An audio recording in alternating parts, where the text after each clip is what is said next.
Subscribe channel Truth.id dan aktifkan lonceng notifikasi untuk mendapatkan informasi seputar live streaming dan video khotbah terbaru. Posisi tombol subscribe berada di kanan atas channel kami dan jangan lupa nyalakan loncengnya.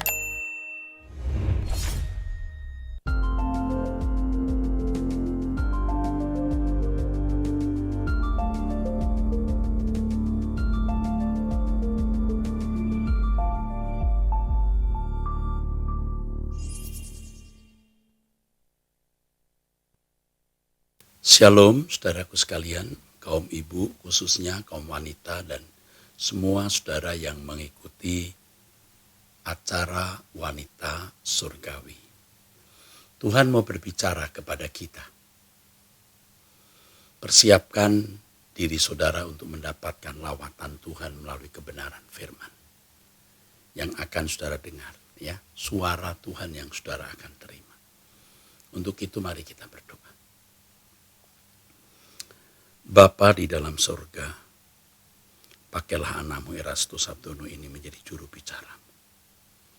Berbicaralah, berkata-katalah kepada kami, Bapa. Kami sangat membutuhkan suaramu, Bapa. Dalam nama Tuhan Yesus Kristus, Bapa, kami sambut firman-Mu. Amin. Amin. Saudaraku sekalian yang kekasih, bagaimanapun kita membutuhkan topangan. Bagaimanapun manusia membutuhkan topangan. Memang pada waktu orang tidak memiliki masalah,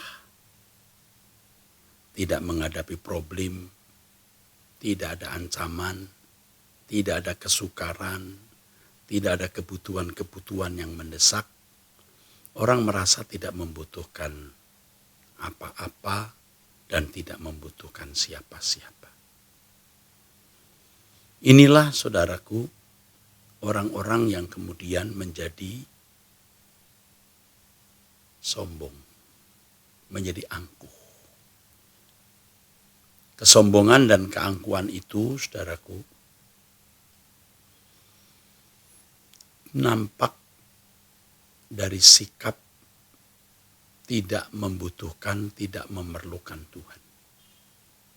Dan sikap seperti ini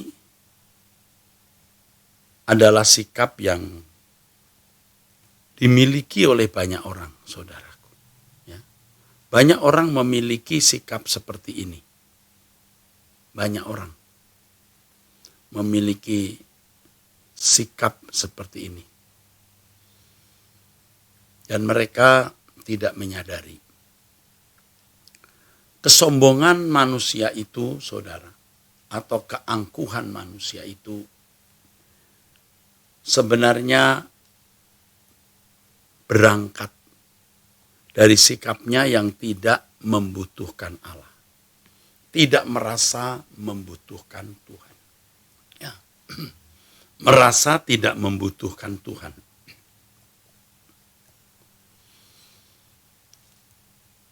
Dan orang-orang seperti ini pasti tidak menyediakan waktu ke gereja, tidak menyediakan waktu berdoa, tidak menyediakan waktu membaca Alkitab. Kalau diskusi mengenai Allah atau Tuhan, dia tidak suka. Telinganya itu sakit. Telinganya itu sakit. Dia merasa ada yang salah kalau dia sudah bicara mengenai Tuhan. Ya. Dia merasa ada yang salah. Inilah yang sebenarnya disebut congkak. Padahal yang salah itu dirinya. Tapi dia merasa ada yang salah nih orang-orang nih. Tuhan kok diomongin terus. Ini kenyataan loh saudara. Orang tidak suka berbicara mengenai Tuhan. Dia merasa sangat terganggu. Telinganya tidak enak, ada yang salah. Yang dia tunjuk salah itu orang, bukan dirinya. Ya. Kalau mereka itu melihat pendeta atau hamba Tuhan atau pelayan jemaat melakukan kesalahan atau melakukan sesuatu yang di matanya keliru, orang-orang ini seperti mendapatkan pengesahan atau legitimasi bahwa memang orang tidak perlu berurusan dengan Allah. Kalau berurusan dengan Allah, ya buang waktu, buang energi. Nyatanya ini orang-orang ini berurusan dengan Allah, moralnya seperti ini. Atau kalau dia melihat orang yang bicara tentang Tuhan, tetapi hidupnya gagal. Ekonominya berantakan, rumah tangganya berantakan. Apalagi dia dimintai tolong. Wah, dia lebih memiliki semacam pengesahan atau legitimasi bahwa berurusan dengan Tuhan itu percuma. Dia makin sejahtera dengan cara dan gaya hidupnya yang tidak merasa membutuhkan Allah itu. Dia merasa lebih nyaman, ya, daripada berurusan dengan Allah tidak ada untungnya, lebih baik tidak usah. Nah, ini terjadi dalam hidup orang-orang tertentu. Mungkin saudara tidak se-ekstrim itu. Ya, mungkin saudara tidak se-ekstrim itu. Tetapi pada dasarnya saudara juga congkak atau sombong. Ketika saudara tidak merasa membutuhkan Tuhan. Ya, tidak merasa membutuhkan Tuhan. Yaitu ketika tidak memiliki masalah, ketika tidak memiliki problem, tidak ada ancaman, tidak ada kebutuhan-kebutuhan yang mendesak. Untuk apa Tuhan? Tidak heran kan kalau masyarakat barat yang sudah begitu makmur, hidupnya begitu nyaman, mereka tidak merasa perlu Tuhan lagi.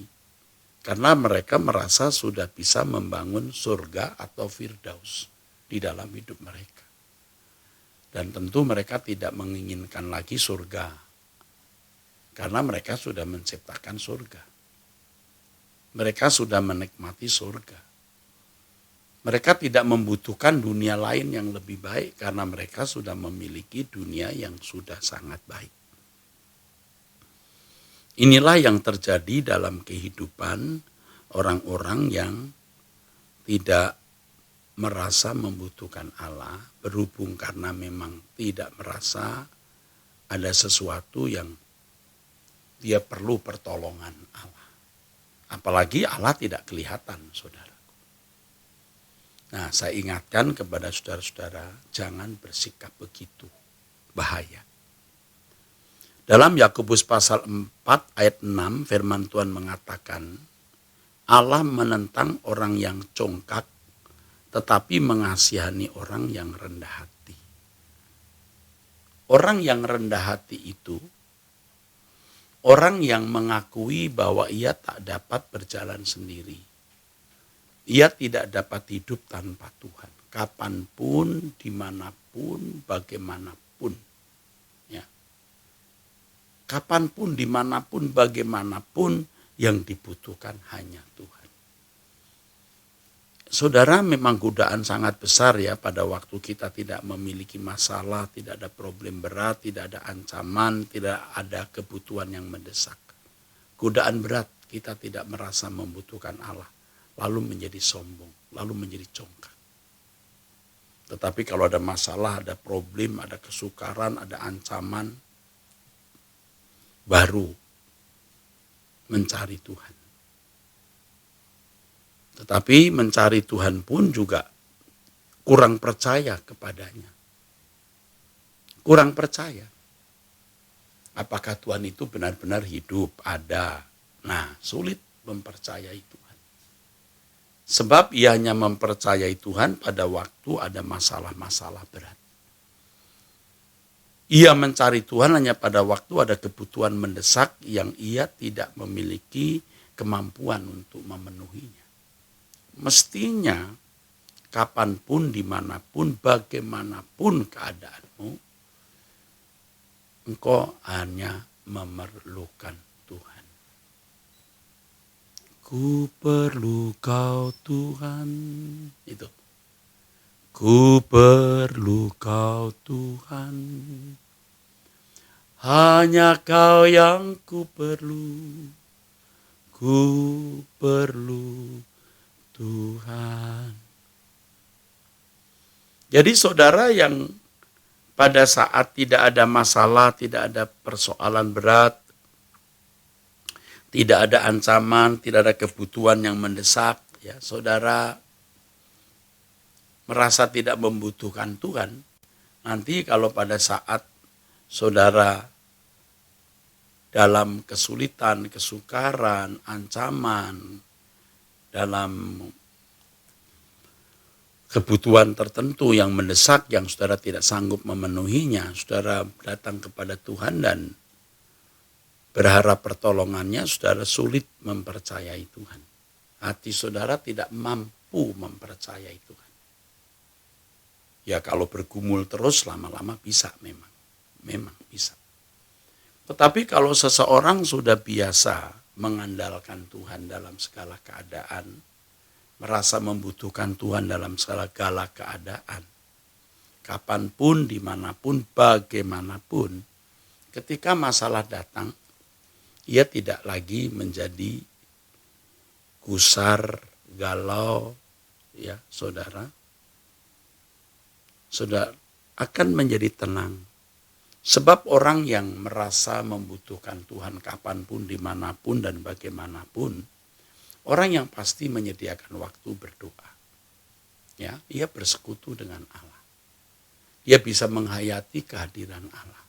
Dan Allah terhormati, ya, tersanjung oleh orang-orang seperti ini. Ia sudah melatih imannya pada saat-saat ketika ia tidak punya masalah. Ketika dia punya masalah, dia mudah percaya. Dia lebih tenang, dia lebih teduh. Ya. Lagi pula orang yang memang selalu mencari wajah Tuhan, orang yang pasti dibela Tuhan. Orang-orang seperti ini pasti ada di pihak Tuhan dan Tuhan di pihak dia. Jangan kalau lagi tidak punya masalah, ya, semua serba beres, saudara tidak peduli dengan Tuhan, masa bodoh dengan Tuhan. Nah, ini masalahnya. Giliran ada masalah berat baru mencari Tuhan. Orang-orang seperti ini kan sebenarnya orang-orang yang tidak menghormati Tuhan. Ya. Dia orang-orang yang pada umumnya mau memperalat Tuhan. Ya, mengeksploitasi Tuhan. Ini orang-orang yang tidak menghormati Tuhan, yang mencari Tuhan hanya pada waktu ada masalah dan membutuhkan Tuhan. Dia hanya mau memperalat Tuhan, dia mau berkatnya Tuhan, tapi tidak mau Tuhan sendiri yang menjadi kebutuhan dirinya. Seperti rusa rindu sungaimu, jiwaku rindu Engkau. Yang dirindukan itu Engkau, Tuhan sendiri, bukan berkatnya. Nah, ini saya ingatkan kepada saudara-saudara, jangan begitu. Ya, jangan nunggu ada masalah baru saudara mau mencari Tuhan. Saudara bayangkan orang-orang Ukraina yang tidak biasa mencari Tuhan. Tentu ada yang memiliki kehidupan rohani yang baik, yang mencari Tuhan. Dan jumlahnya pasti tidak banyak. Saya pernah ada di negara sekitar itu. Jadi saya sudah merasakan suasana wilayah Prachach, ya, itu Ukraina itu. Suasana masyarakat yang begitu langsam, begitu tenang, ya, kehidupan berlangsung dengan baik, ya. Waktu saya ada di wilayah itu, ya saudara, saya tidak merasakan ada beban dalam hidup masyarakat. Nyaman sekali. Ya, nyaman sekali. Nah, kalau kemudian tiba-tiba ada perang seperti ini, dan saudara bisa menyaksikan bagaimana apartemen, ya, gedung-gedung ya dibom berantakan ya. Rumah sakit saja juga kena bom ya. Entah disengaja entah tidak ya, kita tidak tahu persis. Rumah sakit bersalin, rumah sakit anak-anak. Aduh, sedih, orang-orang tua tertatih-tatih yang sudah susah jalan, saudara. Anak-anak berlarian ketakutan, bayi-bayi dalam gendongan ibu. Sementara suami mengangkat senjata dan kemungkinan tidak pernah bertemu lagi. Mereka menjadi pengungsi, refugee di negara lain. Kepedihan, saudaraku. Biasa tinggal di rumah yang bersih, ya, rumah yang baik, apartemen-apartemen yang bagus. Sekarang harus tidur di tenda atau tidur di ruangan berdesak-desakan. Coba. Mereka berseru bagaimana. Saya sempat menyaksikan bagaimana orang-orang Ukraina berdoa. Ya. Di pengungsian mereka berdoa. Ya. Tetapi kalau sudah tidak terbiasa mencari Tuhan, sulit, saudara. Berat, saudara. Ya, sudah tidak biasa menembus langit ya, sampai ke tahta Tuhan. Berat, saudara. Bawaku terbang tinggi ke dalam kemuliaannya. Terbang tinggi. Melintasi semua awan. Agar sampai tatamu Tuhan. Nah, kalau kita ya berdoa, kita berusaha mencari wajah Tuhan. Yang kita cari Tuhan, wajahnya, kehadirannya, bukan berkatnya, bukan pertolongan untuk pemenuhan kebutuhan jasmani. Saat dimana memang kita sudah kecukupan semua, tidak ada masalah, tidak ada ancaman. Kita mencari wajah Tuhan, Tuhan tersanjung, Tuhan terhormat. Karena kita berurusan dengan Dia, bukan karena perkara jasmani, tapi karena Tuhan sendiri. Ku perlu Kau Tuhan, Tuhan yang kita perlukan. Tuhan yang kita butuhkan, bukan yang lain. Nah, pada saat ketika ada dalam ancaman, dalam kebutuhan yang mendesak, saudara akan menjadi kuat, lebih kokoh. Oleh sebab itu, bertobatlah. Ya, ibu-ibu ya, kalau jalan-jalan ke mall, bisa dari mall buka jam 10 sampai mall tutup. Loh, ini benar ini. Dari mall belum buka, dia sudah berdiri depan pintu mall. Satpam berkata, security berkata, maaf Bu, belum. Sebentar Bu. 5 menit lagi. Si ibu berkata, ya Pak, cuma 5 menit. Buka aja pintunya, saya masuk. Ibu masuk juga, belum ada toko yang buka Bu. Belum tentu ada toko yang siap menerima ibu. Ya, mall belum buka, dia sudah berdiri. Ini ya, mall sudah mau tutup, beberapa toko sudah mulai tutup, lampu mulai dimatikan. Kalau dimatikan langsung nanti kan customer kan tersinggung. Dimatikan, hidupkan, matikan, hidupkan. Si ibu berkata, ini listrik rusak atau apa? Bukan Bu, bukan listrik rusak. Ibu diminta segera menyelesaikan pembelanjaannya. Belanjaannya maksudnya. Tapi ibu-ibu seperti ini kalau diajak berdoa, enggak kuat. Enggak kuat.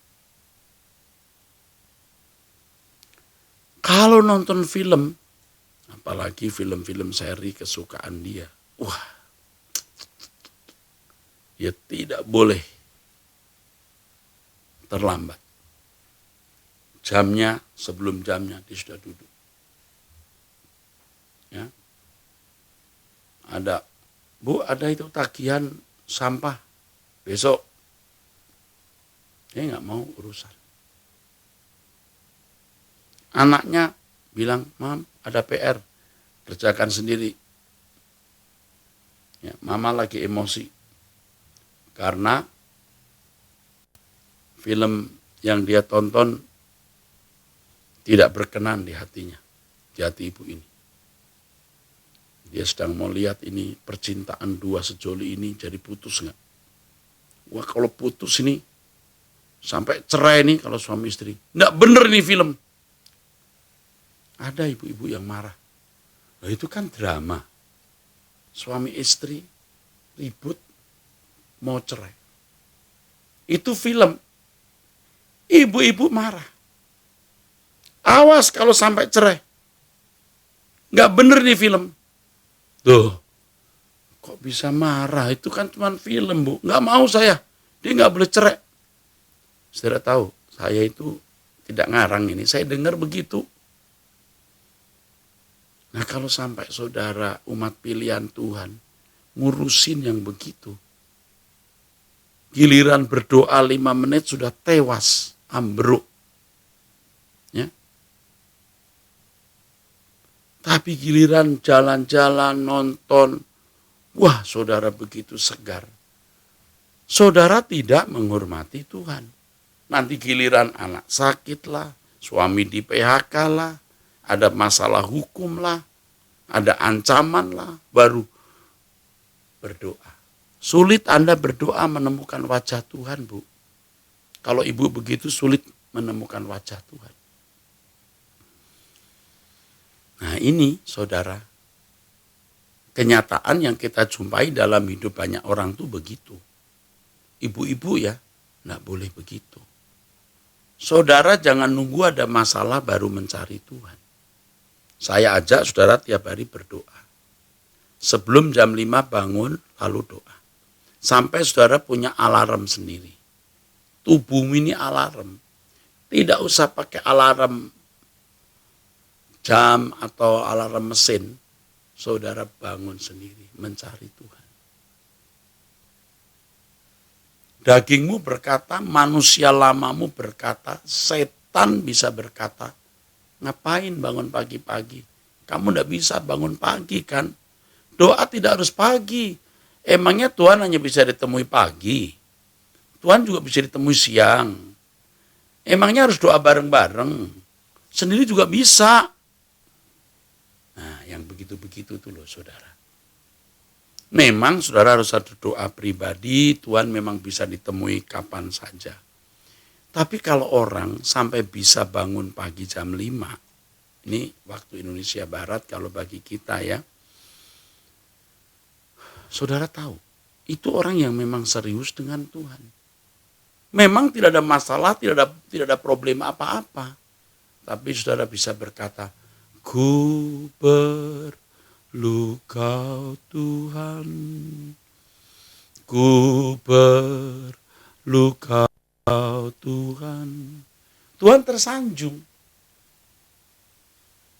Tuhan akan di pihak saudara. Ya.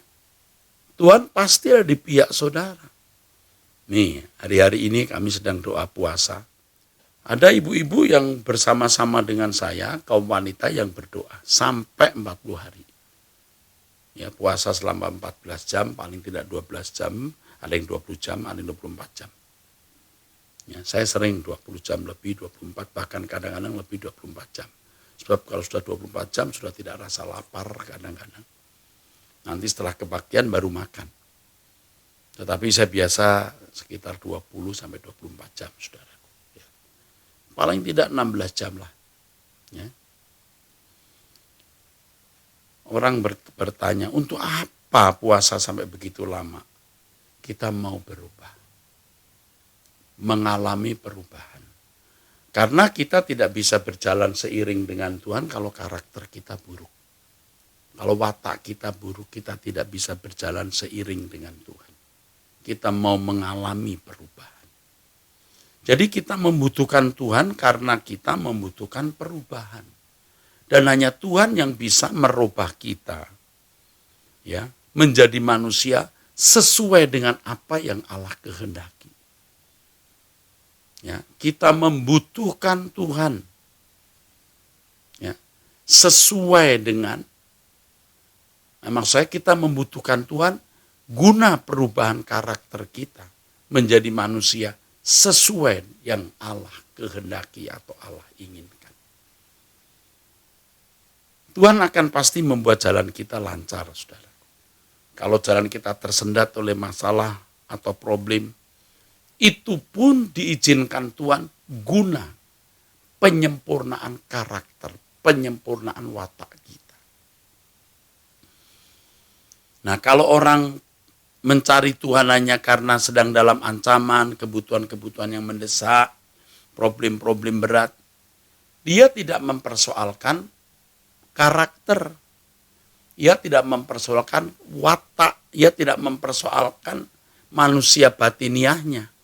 Artinya orang-orang seperti ini juga tidak mempersoalkan kekekalan. Padahal Tuhan itu tidak mau kita punya bisnis sendiri. Bisnis kita sendiri, bisnis versi kita. Yang Allah kehendaki itu bisnis versi Allah.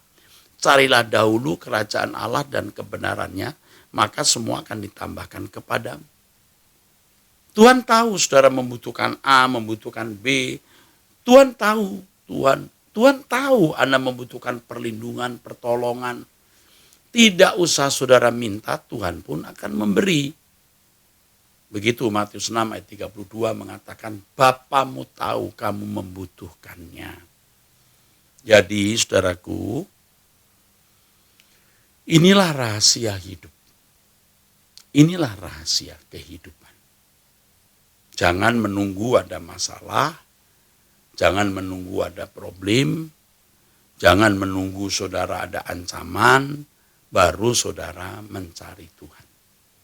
Itu menunjukkan saudara memang tidak peduli dengan karakter saudara, tidak peduli dengan kekekalan. Dan Tuhan tidak mau akhirnya nanti berurusan dengan orang-orang yang hanya mau memanfaatkan Tuhan. Kalau saudara Kristen baru yang pengertiannya masih terbatas, Tuhan bisa maklum. Datang kepada Tuhan hanya karena pemenuhan kebutuhan jasmani. Tuhan mentolerir, Tuhan mengerti. Iya, Tuhan menjawab doa, Tuhan menyayangi, membelas kasihani. Tetapi kalau saudara sudah menjadi Kristen yang mestinya akil balik atau dewasa, jangan sampai Tuhan akhirnya berkata, aku tidak kenal kamu. Ya, saudara, saya juga mengerti Tuhan seringnya mengizinkan kita mengalami keadaan-keadaan yang sulit, persoalan-persoalan berat, ya. Tuhan mengizinkan kita dalam ancaman-ancaman, kebutuhan-kebutuhan yang mendesak, supaya kita datang kepada Tuhan. Betul, saudara. Dan saya kira tidak sedikit saudara, ibu-ibu, kaum wanita, bapak-bapak, dan semua saudara ada dalam situasi seperti ini. Situasi yang bertahun-tahun sulit, menghadapi pasangan hidup yang menindas, menghadapi mertua yang memperlakukan semena-mena, menghadapi masalah ekonomi, dan berbagai masalah berat lainnya. Saya katakan tadi Tuhan memakai ini menjadi alat, sarana untuk menarik saudara datang kepada Tuhan. Nah, sekarang masalahnya, saudara berkata, dulu Pak, saya dalam kondisi tidak ada masalah, tidak ada problem, tidak ada ancaman, saya tidak mencari Tuhan Pak. Sekarang setelah saya dalam kondisi begini mencari Tuhan, apakah Tuhan mau menerima saya Pak? Loh, justru Tuhan mengizinkan Anda mengalami semua ini, supaya saudara datang kepada Tuhan. Setelah datang kepada Tuhan, saudara ikut berdoa, saudara mendengarkan khotbah di Truth ID. Wawasan hidup saudara harus diubah. Jangan lagi dengan wawasan yang lama. Jangan lagi berpikir dengan cara berpikir yang lama. Saudara harus memiliki wawasan dan cara berpikir yang baru. Paham ya saudaraku? Wawasan hidup saudara harus diubah. Wawasan hidup saudara harus dibaharui. Jangan ngotot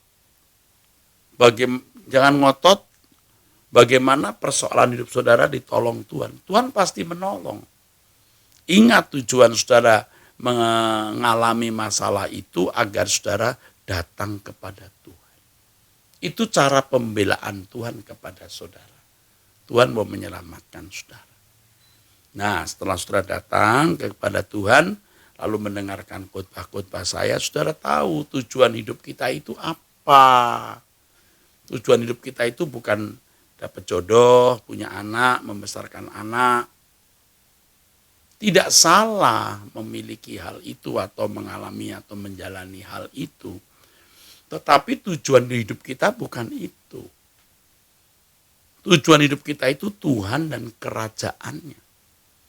Nah, sekarang saudara bisa melihat kan banyak ibu-ibu yang menyesali perkawinannya. Karena ternyata pasangan hidupnya tidak memberi dia kebahagiaan, bahkan bencana. Oh, banyak ibu-ibu yang berkata, kalau saya tahu saya bakal menderita seperti ini, aku tidak menikah dengan pria itu. Aku lebih memilih tidak menikah. Tapi sudah punya anak. Beberapa lagi. Ya, saudaraku. Wah, saudaraku. Saya membaca Anda bertanya Alkitab menjawab itu. Membaca pertanyaan, pernyataan, kesaksian. Aduh, sedih. Banyak ibu-ibu yang menderita sekali, saudaraku. Tetapi banyak mereka, ya ini tidak saya lebih-lebihkan, yang mendapat kekuatan melalui Truth ID. Jadi setelah mendengar khotbah itu, mereka mendapat kekuatan. Ini luar biasa, mendapat kekuatan. Ini luar biasa. Nah, orang-orang yang seperti itu, yang hidupnya merasa gagal, ya, aduh hancur. Mereka adalah orang-orang yang sangat kondusif untuk saya bawa berkemas-kemas ke surga. Kondusif itu artinya situasi yang mendukung tercapainya tujuan. Ketemu orang-orang yang tidak bermasalah hidupnya, yang serba senang, sulit. Diajak bicara soal Tuhan dan kerajaannya, sulit. Kalaupun amin-amin itu mulutnya amin, hatinya belum tentu amin. Dia sudah punya surga sendiri, seperti yang tadi juga saya sudah jelaskan. Untuk apa surga? Surga itu ya sekarang ini kita masih hidup, ya kita nikmati hidup kita sepuas-puasnya. Nanti kalau sudah meninggal, ya enggak bisa bikin apa-apa. Nah, sulit saudara. Orang-orang yang patah hati terhadap dunia ini, itu lebih mudah dibawa ke kerajaan surga. Jadi kalau sekarang saudara ada dalam masalah, pergumulan, persoalan, saudara orang yang dipanggil Tuhan untuk mencari Tuhan dan kerajaannya. Situasi hidup saudara memaksa saudara berkata, ku perlu kau Tuhan, ku perlu kau Tuhan. Memaksa saudara untuk berpaling kepada Allah. Ya. Kalau Tuhan tanya, mengapa kau memerlukan aku? Anakku sakit Tuhan. Ekonomi rumah tanggaku hancur Tuhan. Suamiku mengkhianatiku Tuhan. Aku hidup dalam kondisi yang sangat tidak bahagia Tuhan. Baik, sini. Inilah hidup nak. Inilah hidup. Dan berulang-ulang saya mengatakan hidup itu tragis. Hidup itu tragis, saudaraku. Ayo, senyaman-nyamannya, sebahagia-bahagianya hidup saudara, pasti suatu saat ada problem atau masalah. Pasti suatu saat sakit atau menjadi tua, rentan, 3 mati.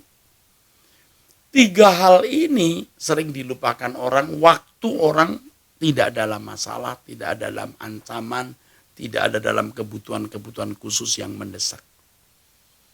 Jadi akhirnya ceroboh, menghadapi hidup ini ceroboh. Kecerobohan itu nampak dalam hal ia bersikap tidak membutuhkan Tuhan. Dan ini kesombongan. Firman Tuhan mengatakan Allah menentang orang congkak. Menentang. Dalam bahasa aslinya antitasetai. Menentang. Orang-orang yang sombong seperti itu suatu hari ketika menutup mata, ternyata yang dibutuhkan Tuhan. Memang tidak ada masalah anak, nggak ada masalah ekonomi, nggak ada masalah suami, nggak ada masalah rumah tangga. Everything is smooth and running well. Tapi ternyata semua itu tidak membuat dirinya aman di kekekalan. Bukan salah punya rumah tangga yang baik, anak-anak yang baik, suami yang baik, ekonomi yang baik. Tidak salah. Tetapi kalau sampai membutakan mata saudara, sehingga saudara tidak melihat ke Tuhan dan kerajaannya, itu celaka saudara. Celaka saudara. Tetapi sebaliknya saudara yang tadinya kehilangan suami, ya, Anda tidak memiliki kehidupan ekonomi yang baik, Anda tertindas, terbuang. Ketika di ujung maut, ternyata semua itu bukan masalah sama sekali. Anda melihat ya, hamparan padang hijau yang tidak bertepi dan kerajaan Tuhan Yesus Kristus. Saudara bisa menyanyi bersama saya. Yang aku tahu pasti kemana aku pulang. Di hamparan padang hijau tak bertepi. Baru bisa.